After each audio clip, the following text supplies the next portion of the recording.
Assalamualaikum warahmatullahi wabarakatuh.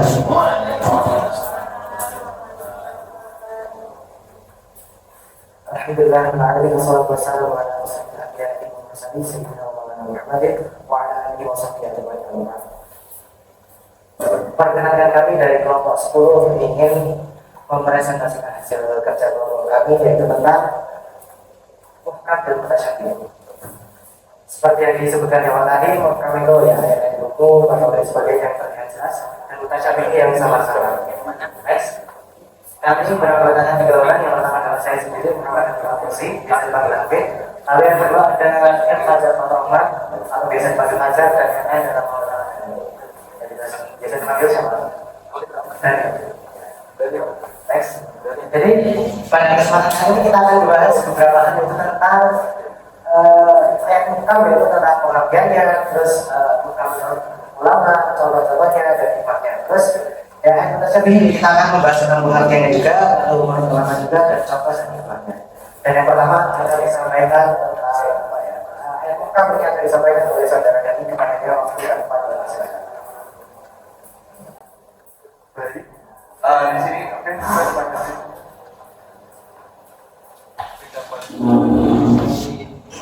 Oke, pada bab kedua ini kita bakalan membahas tentang muhkam. Di muhkam kita bakalan membahas 4 subbab. Yang pertama ada pengertian, kemudian ada muhkam ulama, juga contoh ayat muhkam dan hikmah ayat muhkam. Oke, pengertian muhkam secara bahasa lughawi, kata muhkam itu berasal dari kata hakama, yang berarti menguatkan, mengokohkan. Dalam konteks ini, muhkam mengacu pada sesuatu yang kokoh, tegas, dan jelas, sehingga tidak menimbulkan keraguan atau kesalahpahaman. Secara istilah syariat, ayat muhkam adalah ayat Al-Quran yang maknanya jelas, terang, tegas, dan dapat dipahami dengan mudah, tanpa memerlukan penafsiran yang rumit. Ayat ini hanya memiliki satu makna yang pasti, tidak mengandung ambiguitas atau kesamaran. Ayat muhkam biasanya mencakup hukum-hukum, kewajiban, larangan, atau prinsip yang bersifat fundamental dalam Islam. Muhkam menurut ulama, para ulama mempunyai pemahaman yang berbeda-beda mengenai pengertian muhkam. Antara lain sebagai berikut. Pertama, para ulama mazhab Hanafi menafsirkan muhkam sebagai ayat-ayat yang jelas maknanya dan tidak mengandung kemungkinan pembatalan. Kemudian yang kedua, ada para ulama sunnah berpendapat bahwa muhkam adalah ayat-ayat yang diketahui maknanya baik secara langsung maupun melalui takwil. Yang ketiga, ada Imam Ahmad radhiyallahu anhu mendefinisikan muhkam sebagai kalimat yang tunggal dan tidak memerlukan penjelasan. Nah, di sini ada contoh ayat muhkam. Di dalam susunan sebagai besar ayat Al-Quran, rapi dan teratur, maka maknanya juga mudah dicerna karena maknanya tidak samar sehingga orang-orang mudah memahaminya. Salah satu contohnya yang saya bacakan yaitu A'udzubillahi minasyaitonirrajim. Bismillahirrahmanirrahim. Ya ayyuhan nas u'budu rabbakumul ladzi khalaqakum wal ladzina min qablikum la'allakum tattaqun. Itu hai manusia, sembahlah Tuhanmu yang menciptakanmu dan orang-orang yang sebelum kamu agar kamu bertakwa. Jadi kan kita langsung contoh ayatnya nih. Kita memahami bahwa Allah itu memerintahkan agar kita menyembah Tuhan sebagaimana orang-orang yang sebelum kamu. Juga berikutnya ada aqimus shalah, dirikan salat, tunaikan zakat, rukuklah beserta orang-orang yang rukuk. Jadi kita diketahui bahwa kita diperintahkan untuk sholat. Seperti juga yang berikutnya, Allah telah menghalalkan jual beli dan mengharamkan riba. Jadi di dalam Al-Quran itu tadi sebelumnya dibahas tentang oleh kelompok sebelumnya bahwa Al-Quran itu memiliki keistimewaan.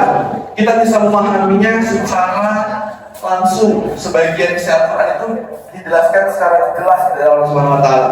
Salah satu contohnya juga itu di dalam surat Al-Isra ayat 32, yaitu A'udzubillahiminasyaitonirrajim. Bismillahirrahmanirrahim. Wala taqrabuz zina innahu kana fahisha wa sa'a sabila.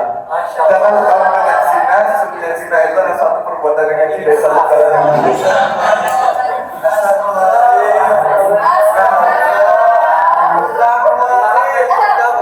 Nah, jadi di sini kita mengetahui ini muhkam.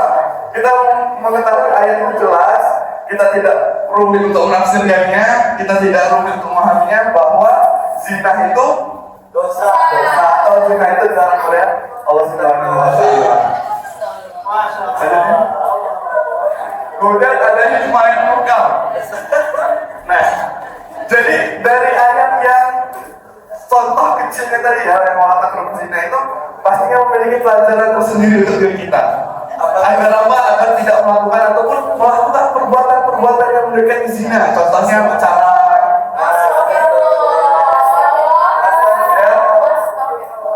sekelas, kemudian memudahkan umat manusia mengetahui dan menghayati makna dan tujuannya. Nah, jadi kita harus mengetahui nih makna, tujuan, dan kita memahaminya secara jelas tanpa harus ada orang lain yang menjelaskan kepada kita. Kita baca, kita ngerti, dan kita melaksanakannya. Kemudian menghilangkan kesulitan dan kebingungan masyarakat mempelajari isinya. Jadi tidak perlu secara jelas kita memahaminya, dasar tidak secara jelas juga kita harus pusing-pusing dengan artinya. Bahwa artinya itu sudah jelas, bahwa kita dilarang berzina, mendirikan sholat, bayar zakat, seperti itu. Mungkin boleh dilanjutkan oleh teman saya ajar. Ya kan? Oke, terus. Assalamualaikum warahmatullahi wabarakatuh. Lanjut dari pembahasan tadi yang simpel-simpel aja. Sekarang yang agak ribet-ribet tentang mutasyabih. Oke, kemudian mutasyabih ya secara etimologi atau bahasa itu berasal dari kata syabaha yang berarti ada dua hal yang satu sama dengan hal yang lainnya, intinya mirip ya, ada keserupaan di sana. Di mana satu hal memiliki dua makna ya, yang bisa dipakai makna pertama atau juga makna kedua tergantung konteksnya. Itu secara bahasa. Dalam istilah mutasyabih itu merujuk pada ayat-ayat Al-Quran yang memiliki makna samar dan atau tidak tegas, sehingga memunculkan ambiguitas yang kebingungan ya. Seperti apa contohnya? Ya tumpangin bangku ID, ya dul itu kan tangan ya secara bahasa. Tapi ada juga makna lain ya, seperti ada yang menakwilkan ulama sebagai ulama menakwilkan menjadi makna yang begitu menjadi kekuasaan. Itu ada ambiguitas dalam memahami kalimat-kalimat dalam Al-Quran. Itu adalah contoh dari ayat-ayat mutasyabih. Kemudian selanjutnya, oke, pengertian mutasyabih menurut para ulama. Pertama, menurut ulama mazhab Imam Hanafi ya, menafsirkan mutasyabih sebagai ayat yang tersembunyi maknanya, tidak diketahui maknanya baik secara intelektual maupun akli. Dan ini adalah ayat-ayat yang hanya diketahui oleh Allah Subhanahu wa taala. Berarti makna hakikinya itu kita takwil saja kepada Allah Subhanahu wa taala yang mengetahui sir atau rahasia dari maksud ayat tersebut. Kemudian selanjutnya menurut Imam Al-Haramain ya, adalah ayat yang maknanya tidak boleh tersedia secara linguistik. Jadi tidak ada suatu kalimat yang bisa mengakomodir makna dari maksud dari ayat tersebut. Gitu. Tidak ada dalam bahasa kalimat yang mampu mencerminkan atau mewadahi maksud dari ayat tersebut. Kemudian selanjutnya menurut Imam Ahmad radhiyallahu anhu mendefinisikan mutasyabih sebagai ayat yang tidak berdiri sendiri, tetapi memerlukan penjelasan ya, atau dalam kata-kata menjelaskan dengan ayat atau penjelasan lain karena adanya perbedaan penafsiran. Jadi membutuhkan penjelasan dan penafsiran dan kajian yang lebih mendalam. Kemudian selanjutnya macam-macam mutasyabih. Ya, ada 3 macam ini menurut Imam Ar-Rawi. Ya. Pertama, kesamaran pada lafal. Itu terdiri dari 2 bagian. Pertama, kesamaran pada lafal mufrad, ya. Kemudian kesamaran pada lafal murokab, yang tersusun dari 2 kalimat. Kemudian kalimat gharib, ya, kalimat dari kesamaran lafal itu ada kalimat gharib atau kalimat-kalimat yang tidak jarang atau aneh, ya, jarang mendengar. Kemudian juga ada kalimat istirah. Ya, dan dalam kesamaran lafal murokab ada yang disebabkan karena ambiguitas itu dimunculkan karena terlalu ringkas, ya, konteks ayatnya. Kemudian juga terlalu luas, cakupan maksud dari kata dalam ayat tersebut. Kemudian sebab ketiga itu kurang tertib penyusunan kalimatnya dalam ayat sehingga menimbulkan tadi kesamaran pemahaman. Kemudian selanjutnya kesamaran pada makna ini biasanya terjadi pada ayat-ayat yang membahas kepada ranah-ranah sifat Allah, zat Allah bagaimana. Kemudian hal-hal yang perkara-perkara ya surga, siksa kubur yang belum kita alami gitu ya. Ya itu pada kesamaran pada makna. Kemudian terakhir kesamaran pada lafal dan makna ya. Ini bisa dilihat kesamarannya melalui 5 aspek. Pertama, kuantitasnya ya, kemudian juga metode, waktu, tempat, dan persyaratan yang harus dipenuhi ya, dalam menjalankan tugas agama. Selanjutnya, ya, berikut contoh pertama ya dari mutasyabih pada lafal. Ini terdapat pada surat Al-Baqarah ayat 31. Bismillahirrahmanirrahim. Wa faqihata wa abba. Nah ini apa dan buah-buahan. Nah, apa ini apa? Ya, apa? Di sini maknanya apa? Jarang ada kalimat kita dalam sehari-hari dalam bahasa Arab kalimat apa. Di sini dimaknai dengan rumputan. Padahal rumputan pada bahasa Arab biasanya menggunakan kata ushbun atau asyabun ya teman. Nah, apa ini kenapa dimaknai rumputan? Karena kalimat setelahnya itu mengakomodir makna tersebut untuk apa? Maksudnya kepada rumputan. Maka alakum walian amikum inan amikum apa untuk hewan-hewan ternak kalian. Ya maka apa? Pakannya dari ternak itu apa? Kita tadi ushbun tadi ya apa? Sehingga kebutuhan tadi apa? Menimbulkan ambiguitas gitu ya. Kemudian saja kalimat istirah ya Tullahi fawqa aydihim. Ya tunggu, itu kan terdiri dari dua kalimat. Ya tunggu, kalau ya itu kan memang jelas ini tangannya. Tapi karena dinisbatkan kepada Allah, ini menimbulkan ambiguitas. Ya, apakah? Ya, ini memang sangat kontroversial ya, karena asal tidak hati-hati. Ya, nanti kita akan mengarahnya kepada tajsir nanti menyerupakan Allah dengan makhluk. Gitu. Apakah tangan Allah itu seperti tangan kita atau memang bentuk apa? Maksudnya adalah kekuasaan. Gitu. Kemudian selanjutnya kesamaran pada lafaz murakkab. Nah ini pertama ada penyebabnya karena terlalu ringkas ya dalam kalimat yang ada dalam ayat tersebut. Maaf ini ayatnya ada racun ya penulisannya. Ini wakil itu Allah tuksitu ya yang lama mantihu atau Indonesia mas sudah lupa ya. Kalau ayat yang sempurnanya silahkan di searching ya di Quran menang ya bisa ya. Nah di sini ada ambiguitas malah alat di situ ya. Ya ini kan apa ayat-ayatnya yang jadi dalil ya bagi penyebab poligami ya. Nah di sini apa alatnya pertama apa? Sebelum masa sudah sahabat ya. Karena kadang-kadang satu juga ya kalau fi ahdizawan itu dalam rumah tangga ya baru bisa memberikan keadilan. Nah di sini ada syaratnya alat di situ. Karena kalau belum mampu berbuat adil, itu nah ini berbuat adil ini memiliki ambiguitas. Apakah adil itu secara fisik atau lahiriah atau juga makna adil dalam makna batin, gitu ya. Gitu. Nah ini ada beberapa pendapat ulama yang menerangkan bahwasanya tuksib ini lebih kepada lahiriah. Ada juga yang menganggap bahwasanya adil dalam rumah tangga ini mencakup perasaan dan batin dan hatinya. Nah, seperti terjadi di Kekaisaran Ottoman kan itu rumah tangganya kan ada bagaimana seorang sultan itu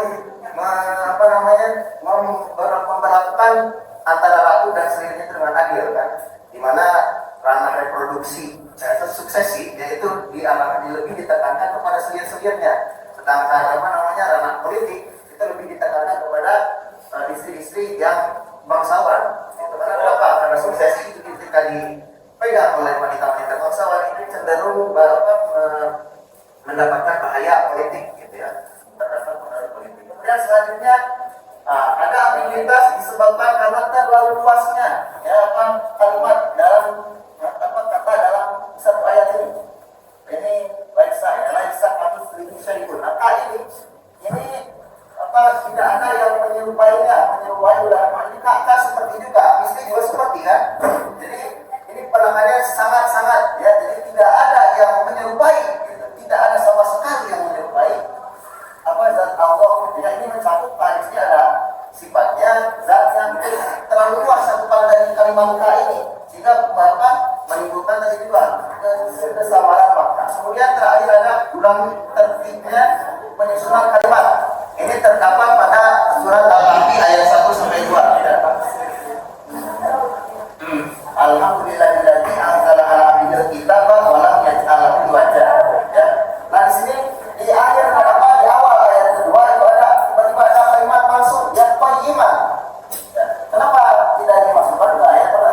sama. Jangan apa? Segala musibah dari Allah yang telah menurunkan kepada hambanya kita yang belum apa? Yang tidak dijanjikannya apa di wajah itu Pak bengkok ya, tiba-tiba di sini yang lurus ya, kita yang lurus gitu ya, saya lihat dari banyak kita yang lurus. Padahal kalau Bapak dalam menghindari ambiguitas ini bisa ditingkatkan ke iman ini ya ke kalimat sebelum melakukan jadi apa? Kalau bisa dilatih antara alhamdulillah kita apa? Iman, jadi yang lurus itu kitabnya gitu. Tapi ini diacak tertibnya kalimatnya ke akhir atau ke apa namanya ke ayat sebelumnya sehingga memunculkan ambiguitas ya. Kenapa di sini ada tiba-tiba yang lurus apanya? Balik lagi ke belakang hal kita. Kemudian selanjutnya contoh mutasyabih pada makna. Nah, ini tadi ya pada maknanya yang pada apa yang memasuki pada kata apa dasar dan sifat-sifat Allah, kemudian perkara-perkara yang apa berkaitan dengan hari akhir ya, azab kubur, siksa kubur, nikmat di akhirat, nikmat di surga. Ini dalam surat Luqman ayat 34. A'udzubillahi minasyaitonirrajim. Bismillahirrahmanirrahim. Innallaha ya'lamu al-insana wa yunazzilul ghaitha wa ya'lamu ma fil arham wa ma tadri nafsun madza taksibu ghadan wa ma tadri nafsun bi ayyi ardin tamut. Innallaha 'alimun khabir. Ini berkenaan dengan hari kiamat dan memang kan apa kita tidak mendapatkan informasi apa hari kiamat gitu ya di kubur itu secara faktual langsung. Kenapa? Karena kan itu hal yang telah direncanakan oleh Allah. Kita hanya mendapatkan informasi berdasarkan apa hadis-hadis atau ayat-ayat Al-Quran yang mendeskripsi ya menggambarkan kondisi hari kiamat itu atau perkara-perkara yang ada ya apa pada masa yang akan datang. Kemudian selanjutnya mutasyabih pada lafaz dan makna.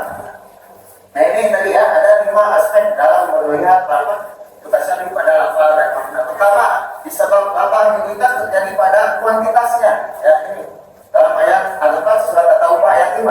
Faqtulul musyrikina haitsu wajadtumuhum. Ya, jumlah orang musyrik yang dibunuh itu ya berapa? Di sini tidak dijelaskan. Ya, apakah sampai seluruhnya ya orang musyrik itu harus dibunuh sampai hilang dari dunia gitu, ataukah hanya sampai terjadinya kesepakatan damai antara orang muslim dan orang musyrik. Itu kan dapat menimbulkan tadi kesamaran makna. Kemudian metode, nah, ambiguitas pada metode yang dimaksud dalam ayat. Pertama, orang ini sholat dari zikri. Dan di sini tidak dijelaskan bagaimana metode mengerjakan sholat kaifiyahnya secara eksplisit. Itu secara rinci tidak, ya tapi secara umum saja. Sehingga kan sholat apa pelaksanaan sholat kan bermacam-macam, ya dari berbagai mazhab ahli sunnah wal jamaah juga kan ada yang takbir angkat tangan, ada yang takbirnya apa tidak angkat tangan, ya apalagi dari mazhab-mazhab buruk-buruk yang lain, dari Syiah ada yang pakai batu, ada yang pakai apa, ya dengan kaifiyah yang bermacam-macam, itu muncul dari ambiguitas ini. Kemudian waktu, ya ini takullah ya maaf ya ada takullah waktu mati wala tamutunna illa wa antum muslimun. Nah, waktu wala tamutunna ini kan batasannya gitu ya. Apa namanya waktu maut itu kan tidak ada apa yang tidak bisa diperkirakan gitu ya. Datangnya kematian itu tidak bisa diperkirakan gitu. Jadi menimbulkan ambiguitas juga. Kemudian tempat di angka'ul buyuta min duburiha ya. Kenapa apa namanya diperintahkan dalam ayat Allah memerintahkan dalam ayat ini untuk memasuki rumah itu dari depannya gitu ya. Apa masalahnya kan orang Indonesia masuk rumah dari depan bisa, dari belakang bisa. Ini harus kita mengkaji lebih dalam lagi. Kenapa? Karena ini berkaitan dengan adat-adat budaya Arab pada masa itu ya yang berkeyakinan bahwasanya memasuki ketika melaksanakan ihram atau ibadah haji itu tidak memasuki rumah dari bagian depan itu merupakan sebuah larangan ya, sebuah larangan. Maka mereka sengaja membudayakan untuk memasuki rumah itu lewat belakang. Nah, makanya Allah menurunkan ayat Al-Quran ini untuk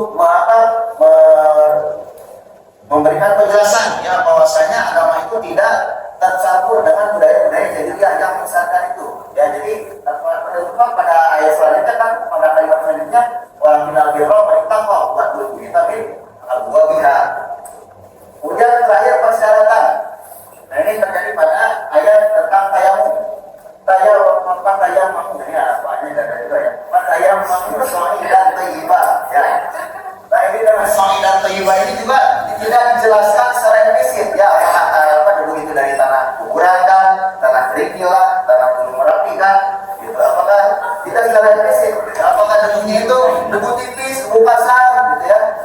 tentunya apa? Ya jelas suci ya.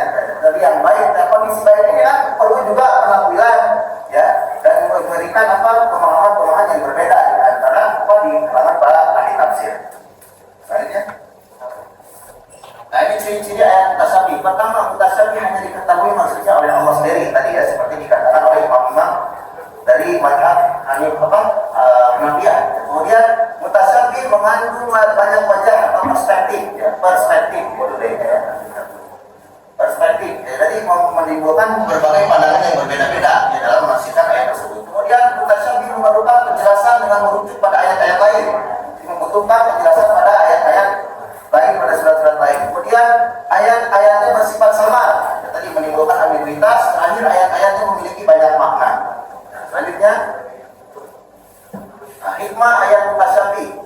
Pertama, menunjukkan kelemahan pikiran manusia. Ya, kita sebagai manusia, sebagai makhluk memiliki keterbatasan dalam daya pikir, di mana kita tidak bisa mengungkap sir atau rahasia dalam makna ayat.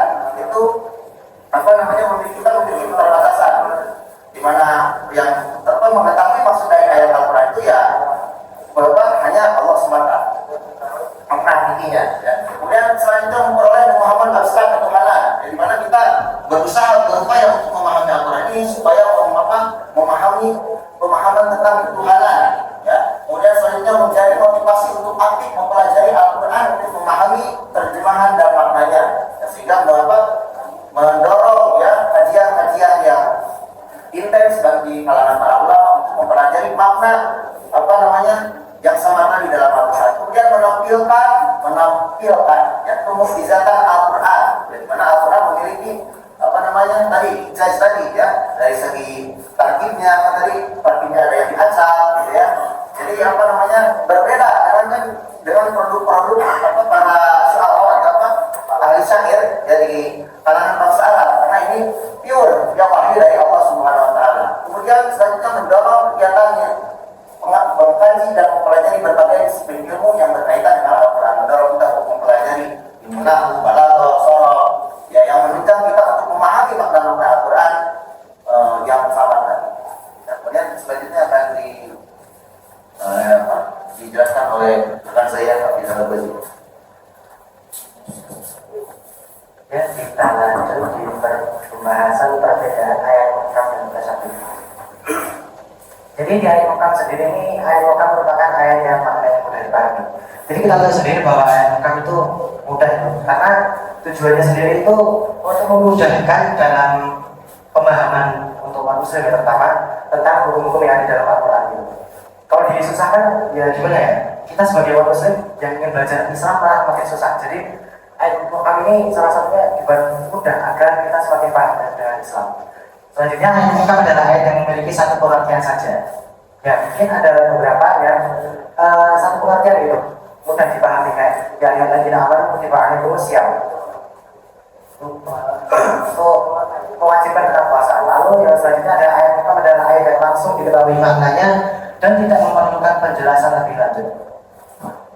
Ya, sebenarnya ada beberapa yang ada penjelasan lebih lanjut, tapi rata-rata ayat muhkam ini hanya memiliki satu tidak perlu ada penjelasan lebih lanjut lagi karena sudah jelas tertera di dalam Al-Quran itu sendiri. Selanjutnya ayat muhkam adalah ayat yang terang dan tegas, maksudnya dapat dipahami dengan mudah. Ya sudah dijelaskan tadi. Selanjutnya adalah ayat mutasyabihat. Ayat mutasyabihat adalah ayat yang maknanya hanya diketahui oleh Allah Subhanahu wa taala.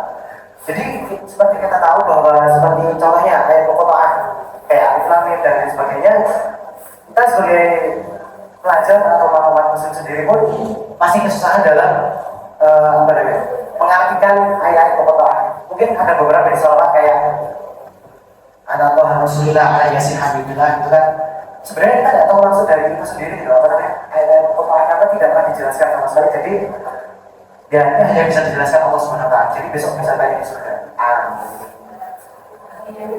Ayat mutasyabihat adalah ayat yang mengandung beberapa pengertian. Ya, ayat mutasyabihat, ya kita tahu ya beberapa ayat ini memiliki banyak pembahasan atau harus dikaji lebih lanjut karena beberapa ayatnya memiliki pengertiannya banyak. Selanjutnya ayat mutasyabihat adalah ayat yang hanya dapat dipahami apabila dipadukan dengan ayat lain. Contoh paling gampang kita semua sudah hafal, kalau nggak hafal itu berkah. Surat Al-Ma'un ayat 4. Ada yang tahu? Fawaidul a'udzubillahi minasyaitonir rajim. Fawaidul lil musallin. Ada yang tahu artinya? Celaka bagi orang yang sholat. Kan aneh tuh kalau kita baca artinya, kok celaka sih orang sholat? Udah nggak usah sholat aja sekalian. Nah, jelasnya ayat selanjutnya. Fawaidul musallin alladzina hum an sholatihim sahun. Ya, sudah dijelaskan di ayat selanjutnya. Jadi kalau kita memahaminya dengan satu ayat saja mungkin terjadi apa ya bahasanya? Kesalahpahaman gitu dengan ayat tersebut. Selanjutnya ayat mutasyabihat adalah ayat yang mempunyai makna banyak makna yang maknanya hanya dapat diketahui setelah dipelajari secara cermat atau pada ayat-ayat yang hanya Allah Subhanahu wa taala yang mengetahui maknanya. Misalnya tentang hari kebangkitan, surga, neraka dan lain sebagainya.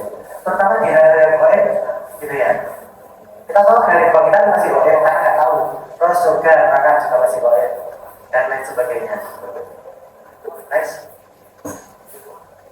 Ya, kesimpulannya dari ayat mutasyabihat dan ayat muhkam ini dapat kita pahami bahwa Allah Subhanahu wa taala itu sangat-sangat mencintai hamba-hambanya. Karena kenapa? Dengan ayat muhkam kita bisa mempelajari Islam dengan lebih baik dan dengan mudah. Dan dengan ayat mutasyabihat kita diminta oleh Allah untuk senantiasa berpikir. Akan itu sering banget di ayat Al-Quran itu menyebutkan bahwa kita tuh harusnya berpikir gitu. Jadi setelah kita mempelajari ayat-ayat muhkam, sudah tahu basicnya dalam Islam, dan kita mempelajari ayat mutasyabihat. Jangan kita malah menjauhi ayat mutasyabihat karena kenapa?